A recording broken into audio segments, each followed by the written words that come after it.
Hi everyone, welcome to episode 41 of the Startup Playbook Podcast.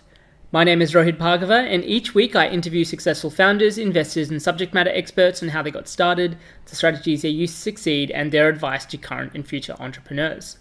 Before we get into this episode, I just wanted to give you a quick reminder about Startup Playbook TV, a new project where I bring in early stage startups to talk through some of the common challenges and questions that founders have at that stage. In the latest episode, I sat down with Ali Hilmer, the co-founder of Zippy Crowd, to talk about finding mentors, getting PR exposure, and finding the right investors for her startup. You can find the first 5 episodes by searching for Startup Playbook TV on YouTube, or you can go directly to the playlist using the link bit.do/startupplaybook.tv, which I will also include in the show notes for you. So for this podcast interview, my guest is Kate Talbot, an entrepreneur, marketer, and author. She has worked with companies and startups such as Virgin America, Kiva, and Solzy on growth marketing, and has written for publications such as Kissmetrics and Social Media Examiner. She also wrote a book called Oh Snap, You Can Use Snapchat for Business, as a guide to helping startups and businesses get the most out of the Snapchat platform. In the interview, we talk about how to craft your own story on social media, how to build an audience on Snapchat, and how to use the platform for B2B or premium products. Without further ado, here's my interview with Kate Talbot. Hi, Kate. Welcome to the Startup Playbook Podcast, and thanks for taking the time to be here today. Thank you so much. I'm so excited to be on it. So, for those people that may not be as familiar with you or your background, can you share a little bit of your story and what got you here today? Yeah, definitely. So I am a Bay Area native, so inevitably I'm going to be in the tech world, and I have been a growth marketer at startups, both B2B and B2C, for the last 5 years. And before that, I ran content and social media at Kiva as well as Virgin America. And before that, did fashion and entertainment in New York. So a lot of different areas. And what I'm probably going to talk about a lot today is that I wrote a book on Snapchat for business, and I've been writing about Instagram and Snapchat online for the last 2.5 years and seeing how businesses can scale using those techniques. And also, there's a lot of interviews with a lot of brands, and I'm sure we'll talk about it. Yeah, absolutely. So, I mean, obviously, you've had a really sort of interesting background and have covered different, everything in the digital marketing space, really. But I guess I just wanted to focus a little bit on Snapchat. A lot of the conversations that I hear from a lot of the local startups in Australia is, Snapchat isn't really for business. We don't really understand how to use it properly. We don't really understand how the platform works. Can you share, some of the things that you've seen or some of the clients that you've worked with about how they've effectively used Snapchat to grow their business? Yeah, definitely. And I think that's a common conversation that people are having anyways. People over 30 don't really understand the platform. They don't understand how ephemeral content can really scale, especially when you're early stage and you really want to have that ROI. But the brands that I focus on in my book, whether that's NPR or Airbnb or Virgin America, everybody's talking about how it's brand storytelling. And I think what is important for all brands or startups is the idea of storytelling. And so on Snapchat itself, you can really focus in on how you can tell that in an ephemeral way. And what I really think is important just to do a high level, that two concepts that the brands that are successful with it is using geo filters, whether that's events like trade shows. You can do a geo filter to have people come to your booth, or at a party you can put it so it can scale, as well as using influencers within your niche market. So those two things are the ways that I've seen the brands just really go hard within Snapchat. Yeah, so I mean, one of the, when you say sort of, a lot of people aren't familiar with how the platform works. It's almost similar to Instagram a couple of years ago, where people are like, look, it's just photos. I don't really understand how I can use this for my business. And now a lot more businesses are doing really well on Instagram and using that as a really large sort of channel. What do you think businesses kind of need to know about Snapchat and the way that people consume content on Snapchat that will help them figure out what the right channel is, not the right channel, but the right strategy is for them to really connect with their audiences? What I think is great about Snapchat, it's the only platform that's end to end. So what that means is that you're creating content constantly and you're adding to the story. So people, when they watch Snapchat, they're watching from the beginning of a Snapchat story until the end. And I think that's a huge differentiator within any other platform. So when you're creating content, you can just have fun with it because your consumers are constantly watching it. So I think that just really brings and draws people in because they're not going to drop off of the story. So that's kind of the different ways how people are looking. Like 3 years ago with Instagram, you were just looking at a photo and you weren't really engaging within it. And Snapchat, it gets the consumer in and you can learn a lot about the product or the story or the brand. Sure. I mean, one of the biggest things that I've kind of seen with people that are hesitant to use Snapchat is that they feel very conscious about being in front of the camera as well. And I mean, Instagram was a little bit a part of that, of people believing that they just had to take selfies and things like that. With Snapchat, I guess people are a little bit worried that having to be in front of the camera, they feel really awkward and those sort of things. So do you like? How do startup founders or early stage businesses kind of overcome that, or how can they sort of use different techniques to still be effective on Snapchat without having to necessarily be in front of the camera? Definitely. Well, if you want to be in front of the camera, what I think is great is that they have tons and tons of filters that make it fun. So you could be talking about a product release, but you could also be having a dog filter on front of your face. So it doesn't. So that's kind of the whole Snapchat idea, is that it makes it way more fun and can talk. You can just have it there, so it doesn't feel like, oh gosh, do I have a pimple or anything else that would make you self conscious, because you're putting filters onto your face that make it more fun, and inevitably a lot of them make you look better anyways. But if you are scared, you can always interview other people in the office, and it's not always front facing. You can, obviously show what the products are, what your story is of the day. So I say, just get comfortable, try it out. We're all just doing live streaming now and having our faces on video. So the more you practice, the better it is. And so you mentioned you've worked with a couple of companies both in the B2B and B2C space. Can you talk about how some of these businesses are using sort of Snapchat or other digital marketing channels differently, and how they can both be effective? So, a lot of the B2B clients that I've used are in the social media space, whether that's influencer marketing or social commerce. So, they've been really first to market to think about how they can use these platforms as a way that is not only as engaging from a storytelling perspective, but also e commerce. So, I worked at Soldsy, which was about 3 years ago. And we were thinking about Snapchat and how you can monetize that. So, to translate that into businesses, you could take a promo code and put that into a Snapchat story, or say screenshot this next snap and here's a website to go to. So it's really also about taking these channels and thinking about how you can promote conversions to your website. So that is something that I've used in the B2B space, as well as thought leadership, because you can interview the CEO, the C-level executives in a really fun way, and it gets to a different kind of audience than your usual Facebook advertising or whatnot. And then I also have worked in cybersecurity, which sounds super not the right target audience, but right now is RSA, and I've seen a lot of geo filters going on to bring people to the booths and whatnot. So don't discount Snapchat if you have a very niche B2B, highly technical product, because you can translate that into a lot of different ways within your marketing strategy. So speaking of B2B and Snapchat specifically, again, a lot of people are worried. So Snapchat is a little bit more raw in terms of the content that are put out. The filters are, as you mentioned, a lot more fun, and it can be a lot more engaging. For those people that are worried about it potentially devaluing the brand, especially if they're going for kind of high-end clients, or are looking at their own sort of brand positioning, can you talk about how being on Snapchat may how that affects the potential brand positioning overall? Sure. And I think what you would have to remember for every single platform that you're on is, who is your audience? Are they there? And what is the message that you want to partake? So if you are doing B2B marketing, you always want to think, are your prospects on Snapchat? And more often, it would be surprising that they are. So you'd want to, really create content that is for your audience. It is like more raw storytelling than the curated Instagram post or a Facebook post, but it also can be very highly educational. You could do a Founder Friday, and they could talk about what the product's going to look like in their roadmap in the next 2 years. So yeah, it's a little bit more raw, but it's also a great way of doing interviews, show off products, and do a lot more thought leadership just through video.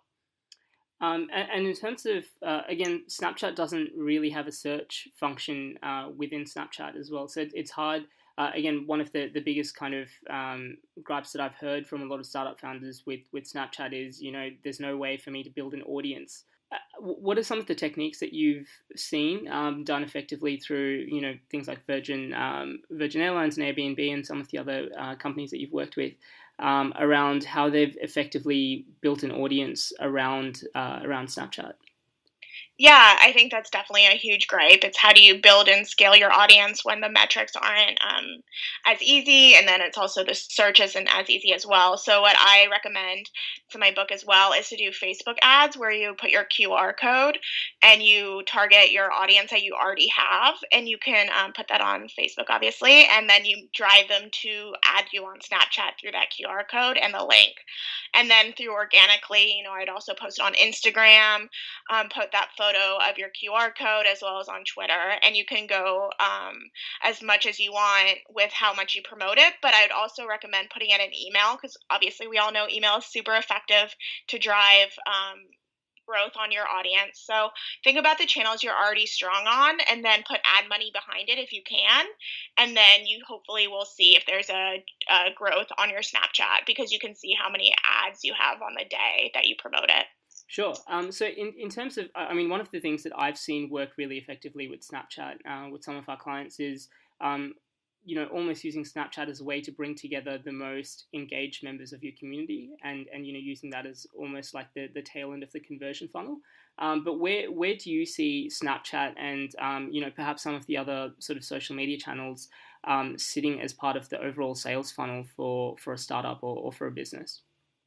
Sure. And, with Snapchat, the sales isn't going to be direct response. It's never going to be, and especially where it is right now, it's not going to be, buy this and then you can get it easily because the e commerce abilities aren't there. But what I think Snapchat is within the whole social media landscape is really that behind the scenes authenticity that humanizes your brand. And I think a lot of sales teams want to do stuff like that and promote not only the product itself, but you want to curate those relationships between your prospects. So Snapchat's a perfect way to do that. And within your whole social media strategy, I would look at it as a way to connect from a human perspective. So obviously a lot of the different sort of social media channels that are vying for your attention, and Instagram has recently put out features which have essentially replicated a lot of the features on Snapchat. How do you think that affects the Snapchat product overall? And how do you think, and what do you think that means for startups and businesses that are looking to grow?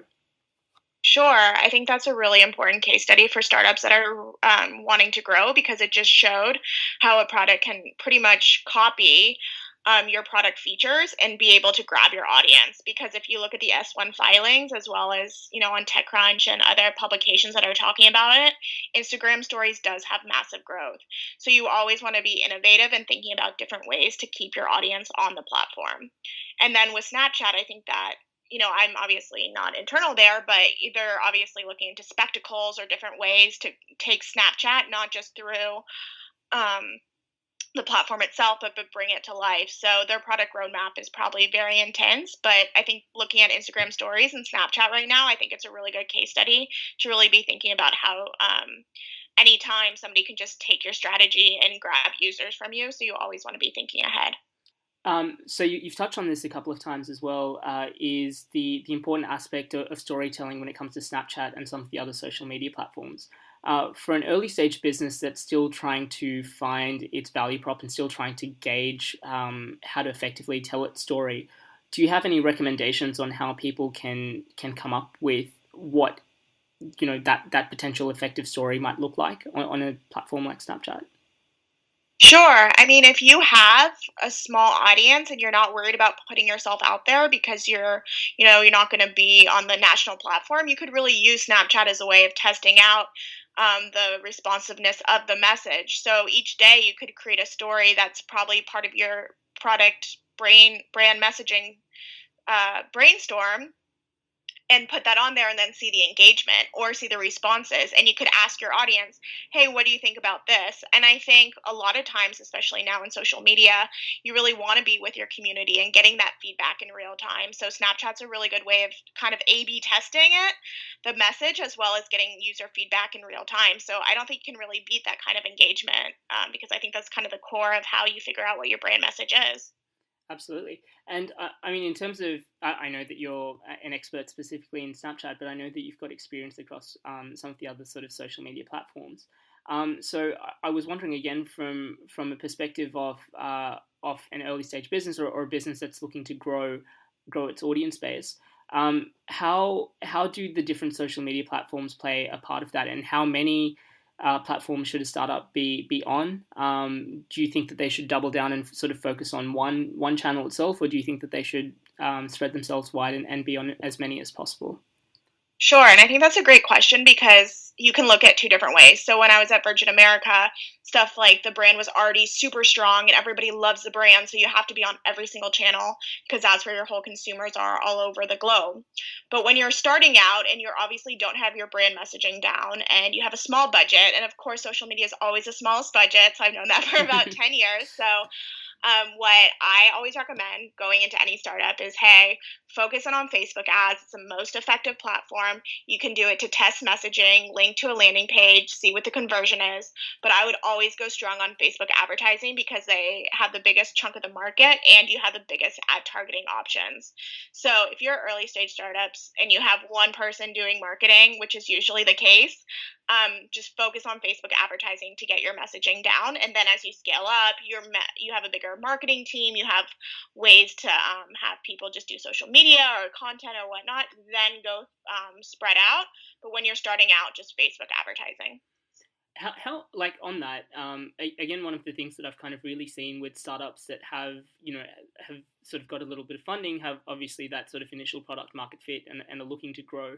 How much, and I know that we're both kind of in the marketing space, so we're going to have kind of a biased view on this, but how much should startups spend on marketing as they sort of grow and are looking to expand? Sure. I mean, I was just at SaaStr last week. Obviously, it's very highly product and sales driven. So I think if you have a great product, you should just have outbound sales for the first couple of, um, you know, 3 to 6 months. I think marketers should come in after Series A and then really craft that messaging and really figure out how you want to get more users and get that inbound. Again, that's just my background and my thought process, but I'm sure it's totally different across the board. But I think the best marketers can just be one marketer at an early stage startup. Absolutely, absolutely. And so obviously, you touched on this again earlier in the episode, but you wrote a book on Snapchat marketing. Can you tell us about a little bit more about the book? Yeah, definitely. So I was one of the first people to write about Snapchat for Business about June 2015, and I wrote for Social Media Examiner, Kissmetrics, and Engadget on the topic because I just knew it was going to be the next big thing and I wanted to be there for it. So I've just been writing articles on that, and I'm super fortunate to have great relationships with brands and editorial. So I just tapped into my network and got feedback and case studies from all different industries. So I have fashion, education, travel, editorial, and along those lines, it's NPR, Vox Media, Stanford, Airbnb, Virgin America, and some others. And what it is how they craft their own strategies for a platform that was really new to them and how they're able to take their own social media strategies and put that into their Snapchat. So I put this book together. There's a forward from my mentor. He's a partner at Onset Ventures and really looking about how Snapchat can work for your own company, learning from the brand insights from the top brands in the world. Great. And so, what if anyone's interested in sort of finding out more about the book or buying a copy? What's the best way for them to do that? Amazon is the best way, and then I have hard copies, and you can email me, and I can mail them out to you as well. But Kindle is the easiest way right now. Perfect. I'll make sure that there's a link to Amazon for your book in the show notes. So Kate, obviously, the podcast has a range of guests. So a lot of them are startup founders, but a lot of them are also in the marketing content space. So you mentioned that you were writing articles for blogs such as Kissmetrics and sort of Social Media Examiner. For anyone who's looking to I guess expand their reach or are already sort of writing content and wants to expand out, how do you recommend them sort of building up to getting featured in publications like that? Sure, and I am super bullish on writing guest posts because the amount of shares and your name getting out there and the ability to talk about thought leadership, it's the best way to do it. So I just pitched myself, and I have a strong background within social media, so I was able to do so. But really think about finding the editorial board. So maybe you find them on LinkedIn or you pitch cold, and then you just put a strong bio together and go for it. And you'll get rejected, but I say keep going until you find a publication that works for you. And if you've never written before, start small. Maybe you can't get on Social Media Examiner, but start with a smaller social media publication so that you have links to share with them your prior writing. And I think that's super important. So a lot of these founders who want to start off with guest posts, maybe start on Medium or LinkedIn Pulse and then share with the Kissmetrics or whatnot that you have traction and you have a strong writing voice. And speaking of content, obviously through the podcast, I've had a lot of people that have reached out about wanting to start a podcast, and a few people have sort of spoken about wanting to write a book as well. What was your process in sort of putting the book together and sort of the start to finish of once you had the content of actually getting it published? And what has that sort of meant for you on a personal level in terms of branding and your sort of credibility in the space? Sure. So I put my book together in about 3 months. I spent the first month writing about my own content, the second month getting all the case studies together, and then the third month was doing all the design as well as getting it formatted. So I would say the hardest part for me was the formatting, and I used Upwork for that. Because there's a lot of different intricacies that you have to use for Kindle. In design, I used Canva as well as InDesign, and I had an intern that helped out with that. But I would, make sure I worked out, and then I would write right after. And I would do it more of like a processes every day of making sure that I was focused. And then I used InVision with my intern to make sure that the design was going on the parallel path as well. And then from a personal level, for me, I'm a pretty shy person, so to put it out there and have goals of where I wanted it to be was a really big stretch and a lot that I learned about myself. I was really happy because my network helped me get it to #1 on Amazon, and so that was great. And ever since then, it's just been an amazing experience. And I always tell people, if you love writing, you should totally go for it because it's given me so many great opportunities. I just got back from Europe, and every single day I'm meeting wonderful people. So I say just go for it. Even if you're scared or you don't think you're the best writer, it's, we can all self-publish in 2017. Fantastic. I just on that, I had a friend of mine who I met with recently who said that, he's really wanted to write a book for a really long time. He's got 3 or 4 different things that he wanted to write, wants to write about, but he doesn't know where to start. Was there a particular sort of process that you used to, I guess, come up with the concept of the book or the content for it? I already had a lot of my articles written, and then I was able to shape that into a book content. So if he already has ideas and you've already written it down, see how you can just shape that more into a book as opposed to just random articles. Perfect. So Kate, for anyone that wants to find out more about you, get in touch, follow your story, and share what it is that you're doing, what's the best way for people to get in touch? Yeah, definitely. So many different ways. I am Kate Talbot too on Twitter and Instagram. My name, Kate Talbot on LinkedIn. My website is katetalbot.me. And then Snapchat is Kateo102. So I'm like the most open person. So feel free to connect. I'd love to hear from you. And I'm always available to help out with your marketing needs. Fantastic. I'll make sure that all of those links, as well as the Amazon link to your book, are in the show notes. Kate, once again, thanks so much for your time and sharing your insights and experiences today. Thank you so much for having me. You're such a wonderful interviewer, and I'm glad to be part of your community. Thanks for listening to episode 41 of the Startup Playbook Podcast. You can find the show notes of my interview with Kate, along with a curated list of tools and resources for startup founders at startupplaybook.co. As always, you can join the conversation through our Twitter account. The handle is @PlaybookStartup. Next week, I will be interviewing Al and Lucas Ramadan. Al was one of the pioneers in the global movement of bringing analytics to sport. In the early 90s, he applied data science to the America's Cup, creating a new category of sports performance analytics. In the late 90s, he applied this vision to the internet, creating a new category of digital sports media. His company, Quokka Sports, revolutionized the way people experience sports, and that legacy runs deep in most sports coverages we experience today. He now runs Play Bigger, a category design advisory firm that works with the companies in the portfolios of leading VC firms such as Sequoia and Excel to help them define, develop, and dominate markets.